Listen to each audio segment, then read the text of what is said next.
All right, how's it going today, guys? I had a request to do a step-by-step build video for automating alloys with a simple Crucible setup. So that's what we're going to do today. I will try to explain some of the concepts along the way, and everything that I show you here will be able to be adapted into any other Crucible automation. So, we're using a solid burning box here today. I would suggest that you use a liquid or gas burning box, as it is easier to control. You don't need to remove the ash from it, but just for simplicity, I'm using a solid one for this setup. You're going to need a Crucible burning box, at least one crossing. As you can see here, you can have as many crossings as you want, but you will need at least one. This is going to be a 2 alloy setup, so it's going to be similar to this one here, which is my Invar maker. This is basically what we're going to be doing, is setting this up over there, and you will need one crossing to do so. Because you need to be able to pour the complete recipe. So if we look at Invar in NEI, you will see that it needs 2 iron and 1 nickel, which will give us out 3 Invar. So we need to be able to pull all 3 of this Invar at one time. So therefore, we need a crossing, and we need 3 molds. Does not matter what the mold is, as long as the mold can handle 1 full ingot's worth. So an ingot, a plate, a long rod. If you do anything like bolts, regular rods, stuff like that, you will need to do extra. It has to be able to pull the full 3 out. So this is our basic setup here. We don't need to do anything to these hoppers. We are just going to turn them all to the center right there. And that is going to be where the collection occurs, is right here. So we just need all of these facing into there. And the next step that we need to do is you're going to need a monkey wrench. You're going to need to take the monkey wrench, make sure you click on the side towards the crossing, and it'll say input on. We need that for each one of these. There we go. And then you'll need to click the very center where it says, so it'll say redstone. So now these will only pour if they get a redstone signal. And that redstone signal will come from our first thermometer.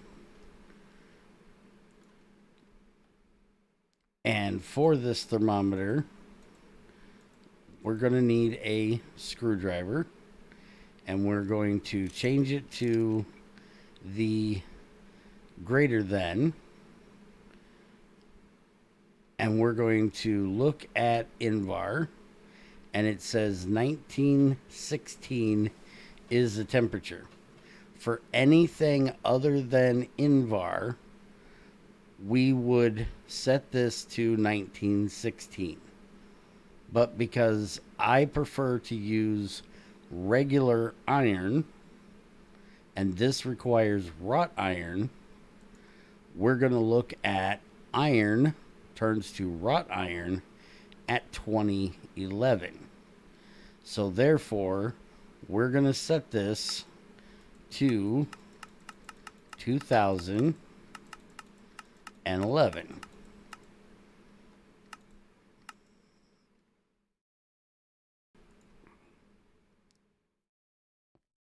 Now, this will give us a redstone signal out when it hits that temperature. So then we need to take this and connect it here. And yes, this one will look a little weird. Don't worry about it. There we go. That will tell these to pour only when it gets to 2011. And actually, this one being butted up against this will actually pour directly. It doesn't need the redstone, but for the other two, we do. Okay. Then the next thermometer we will put on the front. That's not the thermometer. We'll put this one on the front. And again, we'll use a screwdriver. And we will set this to greater than. And since this is pouring at 2011, we can set this to 22, 23. Now, this number is up to whatever your highest you want the Crucible to go to. This is the emergency shutoff. So, let me grab this one real quick.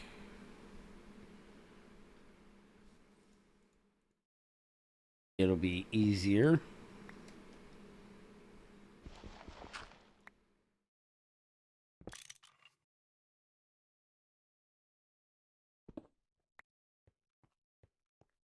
So what this is going to do is it's going to shut off this burning box when that temperature has been reached. Now, as you see, I normally put this in the floor for all of them, but for this, we're going to do it this way because it's just simpler and easier to show. So, to demonstrate this one, if we take this back down, wrong direction. If we take this back down to ambient temperature, which is 286, I think, we go from 300 to 200, it shuts off because the temperature is above 200 in ambient temperature. 300, it opens back up. This is our emergency shutoff. So if you're doing something like bronze that only needs to be at about 1400, you can set this to say 1500. But because we're doing something like Invar that needs 21 or 2011, we're going to set it to 22 to give it a little extra. Be mindful of how hot your Crucible can get. This one can get to 2500. So you need it to shut off before that. So now we have the pouring, we have the shut off. Now we need to do the input of the materials. And for that, we're going to double stack hoppers. I have done this with just one hopper before without any issue. But this thermometer will give out on every side. So if I take, we'll use this piece of dirt to show. If we have this, which is what we're going to be using, is the lightweight-o-meter. and we set this to greater than 0, which we can actually do this equals 0, which is what we want. And then 1 sec. Okay, I needed to get my testing light. So I've changed that dirt out to a box. So now if I put this right here, you will see that the light is lit up because it is equal to 0. Put a piece of dirt in there. It should. Dirt must not have a weight. There we go. That has a weight. So it has a weight, so therefore the light goes off. But we don't have anything connected to this. And it will do this on every side. So if I put it there, I take it out, it lights up. So this is why we do 2 hoppers, so you don't have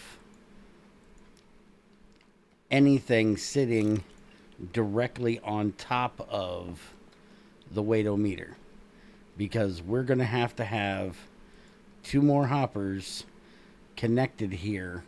And if we had it like this, this would give a signal to there, and we don't want that. So that's why we do the dual hopper setup. You can also do a pipe if you choose. This is faster, so therefore we do hoppers. So there is the way it needs to be set up. And now we need to take our red alloy wire, connect it to the light weightometer.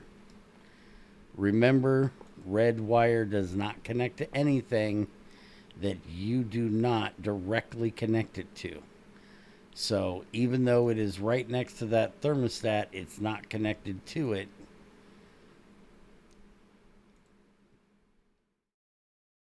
Because it's not connected. Now, this is going to give us a redstone signal when the hopper equals 0. We want this inverted. So we're going to take redstone torches and put them on each one of these. And now that is going to invert the signal so that whenever there is something in the crucible, it will allow it to drop. Rather than, or whenever there is nothing in the crucible, it will allow it to drop, but it will lock it for the rest of the time.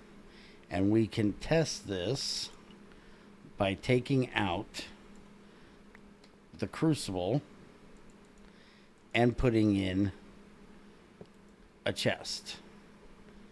So now if we take our here, we can just use these. You'll see that we'll put our light back down here. So right now it's giving us out a redstone signal. We put these in here, it's not giving out a redstone signal any longer. And you'll see that these are blocked because the torches are lit. If I would take this lead and put it into this hopper, it cannot drop. As soon as I take this out, the lead will then drop in because the signal has changed. Now, we need an exact amount. These hoppers will drop as much as they possibly can in a tick. So if you have one, I'll grab this one and I can show you this here. Take this back out of here.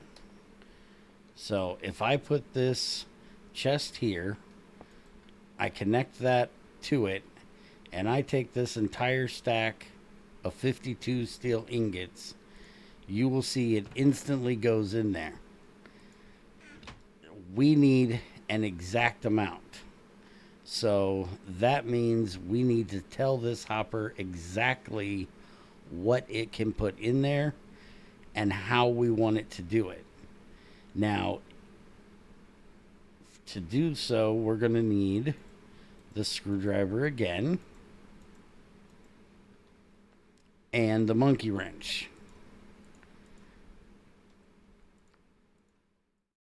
If we hit it with the monkey wrench, you will see it says emits up to 1 stack. So that means that it's still on, that it's going to do exactly the same thing up to 1 stack. But the important part is the fact that it says emits up to 1 stack. Because without it, it's going to say emits up to 64 items. We want it on 1 stack. And then we want to set, with the screwdriver, emits exact stack size of 1. So this is telling it exactly how many items can be in that stack size. So now you will see when I put this in here, it will tick down by 1 every time, rather than dumping the entire thing at once. That is what we have these up here to do. So if I put this chest back here and I set this one to 1, and we're going to want this one to 2, so we'll set that one as well. And then we put that in there. Now you'll see that they are turned off. So now I'm going to put 4 steel in here, and I'm going to put 2 lead in here, which is backwards. We'll do 4. Now you'll see when I pull this out of here, we will get exactly 1 and 2. If I pull 1 steel out, nothing. If I pull the 2 chrome, 1 and 2. This is what we need to make it do 1 and 2. So that is your build right there to automate the Crucible. That is all you need to automate any alloy that is a 2-element alloy.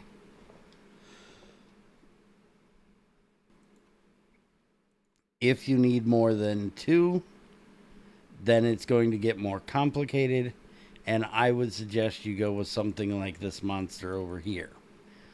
But you should be able to use the things I have showed you here to automate most alloys in this game.